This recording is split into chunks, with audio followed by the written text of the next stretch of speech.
L'homme est-il la fin de la société et du monde, le roi de la création qui exige les ménagements et les honneurs dus au rang souverain? Sade, l'anarchiste, en posant la question, y répondait en persiflant. Mais quand il en a le pouvoir, il protège la pauvre petite créature et lui donne sa chance de survivre. Saint-Just, dans ses projets et ses textes et ses discours, ne songe qu'à la liberté de l'homme, à son bonheur, mais dans les faits, il le broie impitoyablement, comme la cerise bien connue sous la roue gauche du carrosse.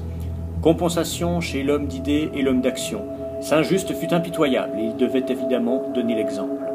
Au-delà des responsabilités générales de rapporteur qu'il acceptait vaillamment dès qu'une mesure générale de répression devait être proposée, il n'hésitait pas à se pencher sur les cas particuliers.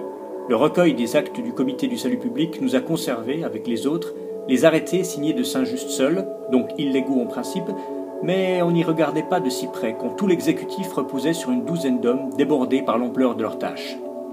On imagine assez bien Saint-Just, au travail dans la nuit, les noctambules des Tuileries levaient les yeux sur l'unique fenêtre éclairée du pavillon de Flore, à l'heure où Couthon avait rejoint sa chère madame, Collot d'Herbois sa bonne amie, et Robespierre le foyer bien chaud des Duplay.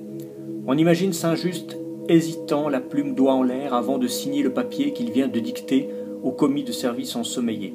Heure dure que les militants révolutionnaires qui ont choisi les voies de la 16 connaissent bien. Toute la fatigue de la journée est accumulée sur ses épaules. Tout ce qui reste à faire s'étale sous ses yeux, et quand le guerrier ira enfin se reposer, aucun visage amoureux ne l'attendra à son retour. Un petit lit de camp froid pour la nuit brève. Quelle tendresse, quelle amitié le soutient, on n'en connaît pas. L'amour du peuple qui s'est possédé en lui un défenseur, belle abstraction, à cette heure nocturne où les fantasmes assiègent un corps de 26 ans. Mais non, toutes ces images banales ne valent pas, pour les âmes peu communes, c'est bien la solitude, mais la solitude n'a le pouvoir. Il y a au fond de l'homme une angoisse d'être qui, sauf chez les méditatifs, affleure le plus facilement à la surface du conscient au moment de l'adolescence. C'est l'âge de la sexualité instable et insatisfaite, de la découverte du monde des idées et des théories l'une après l'autre convaincantes, des premières contradictions entre la tentation de la liberté d'aventure et la nécessité d'un métier, de l'appel vers les destins hors série du héros, du saint et du conquérant. C'est l'âge de tous les possibles, dans un monde où rien ne paraît ni donné ni sûr. Cette angoisse d'être, l'âge et la société viennent l'apaiser si ce n'est l'abolir, en forçant le jeune homme au choix ou en le lui imposant s'il le refuse. Le mariage, l'incuriosité intellectuelle, l'acceptation d'un métier, d'un destin médiocre sont alors son partage. Il entre dans un monde stable, sûr, aux limites définies, où la chienne de vie devient cette chatte de vie qui se laisse caresser, indifférente mais malgré tout consentante. Survient un cycle de guerre et de révolution. La fragile construction est renversée. À mesure que le cycle se déroule, chacun reprend conscience de l'insécurité essentielle de l'existence. Au début, l'événement n'intéressait qu'une minorité. Soldats ou militants de la première heure, puis personne ne peut plus lui échapper. Acteur ou victime, souvent les deux, la peur vient automatiquement. Le prix du pain augmente, celui de la vie humaine diminue, famine et sang. Les limites définies s'écroulent les unes après les autres, et parce que la guerre et la révolution possèdent un dynamisme interne qui les meut d'après une loi inconnue de ceux-là même qui les provoquent, la première limite qui s'écroule est celle du prévisible. Nous sommes tenus à la plus haute vertu du temps de guerre, qui est l'inconnaissance de demain, dira Peggy. En s'écroulant, la limite du prévisible entraîne toutes les autres. L'équilibre sexuel d'une société qui repose sur les séries de grand nombre, refoulement, infidélité et fidélité, est détruit. Les idées interdites retrouvent droit de cité. Les nécessités de la guerre ou le bouleversement économique opèrent transfert de main-d'œuvre et changement de métier. Les laboureurs deviennent soldats. Les horlogers, armuriers et les marchands de carrosses font du transport de blé. Les horizons de vie basculent. Les destins changent de sens en quelques heures et les hors-séries deviennent la règle. Les espions et les missions secrètes pullulent. Les gardes qui veillent aux portes du pouvoir ne sont jamais sûrs. Les portes restent entrebâillées. Toute une société se retrouve dans les conditions de précarité que l'adolescent croyait être celle même de l'existence. Et comme par symbolisation, ou parce qu'elle se trouve dans son élément naturel, la jeunesse prend le pas sur les autres générations. Les ministres ont 26 ans, les généraux qu'ils nomment sont forcément un peu moins âgés. Enfin, ces renversements ne se font point sans violence. Par définition, une révolution, même si elle ne doit pas aller plus loin, est d'abord une liquidation brutale de la forme et du fond Ancien Régime. Ordinairement, on va par la suite jusqu'à une dictature. De toute façon, on tue. Chaque terreur met au point sa technique de destruction. C'est la guillotine ici, quand on a le temps d'individualiser l'exécution. Autrement, la destruction suit une courbe assez régulière. On tue d'abord par symbole, pour marquer qu'on en a fini avec un ordre passé. Monsieur Delaunay et quelques gardes suisses, le geôlier et les mercenaires. Puis on tue par politique. Lorsqu'une équipe révolutionnaire a pris le pouvoir, elle continue de liquider les tenants de l'Ancien Régime. Tout le monde est d'accord pour avoir leur peau. Mais également l'équipe précédente, ou l'équipe de succession possible, offensive et défensive préventive. L'habitude étant prise, on peut tuer par plaisir. C'est l'heure des massacres généralisés, la kermesse sanglante à qui on ne peut refuser le nom de fête populaire, car les victimes sont très nombreuses, ainsi que le nombre de ceux qui participent au massacre. En raison de la quantité des têtes nécessaires pour que la kermesse soit générale, il n'est pas question de ne s'occuper que des personnes notoirement compromises. On procède par catégorie, aristocrates, suspects, fédéralistes. À partir de ce stade, plus personne n'est en sûreté.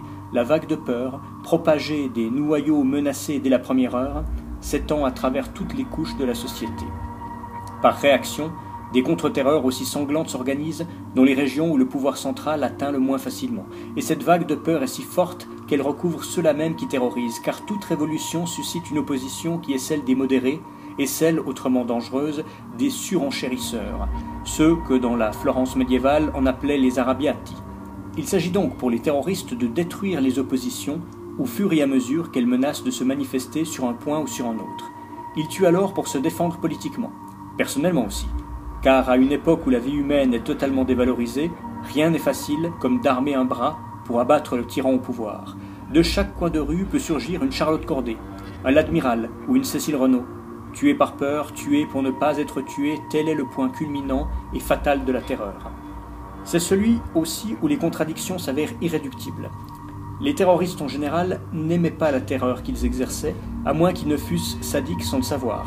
C'est-à-dire, prenant, comme un Carrier à Nantes ou un Neuloge Schneider à Strasbourg, leur plaisir dans le massacre. Ou qu'ils ne fussent, comme Saint-Just, au-delà des sentiments de fureur ou de pitié, dans un monde glacé où le bien et le mal, les doutes de la conscience et les avertissements que prodigue la peur ne pèsent plus leur poids des régions tempérées.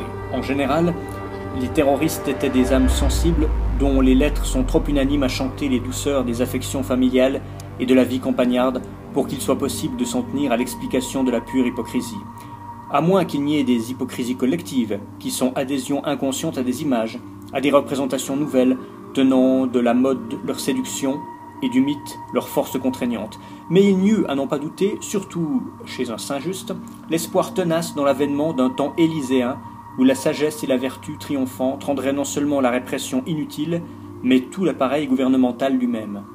Compensation sur le mode de l'utopie anarchie d'or, à la rigueur avec laquelle il organisait, réprimait et promulguait pour endiguer le flot d'anarchie de boue où sombrait la France. Mais à la fin, il ne l'espérait même plus, car il avait fait la découverte la plus amère, que la terreur perdait en se renforçant son pouvoir salutaire. L'exercice de la terreur a blasé le crime, comme les liqueurs fortes blasent le palais, écrit-il amèrement dans ses institutions. De fait, la mort avait perdu de sa grandeur tragique, et la vertu de sa menace avait dégénéré en objet de jeu. On allait à la guillotine comme au spectacle.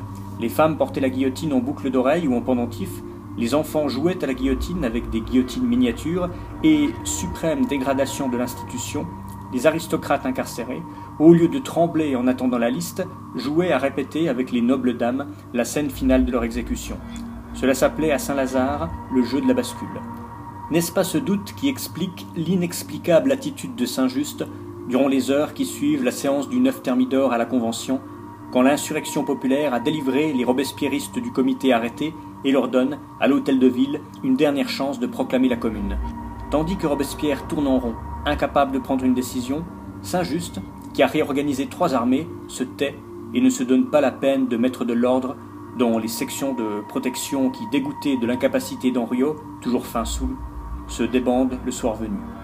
C'est l'heure du doute profond, non seulement sur l'efficacité de la terreur, mais sur sa légitimité, de la méditation sur la vanité du pouvoir et sur la mort, dont il ne sait si elle sera révélation, accomplissement ou nouveau jeu dans le grand cycle de la révolution, dans le cycle plus grand encore de la nature, où tout ce qui est détruit est la chance d'une autre naissance.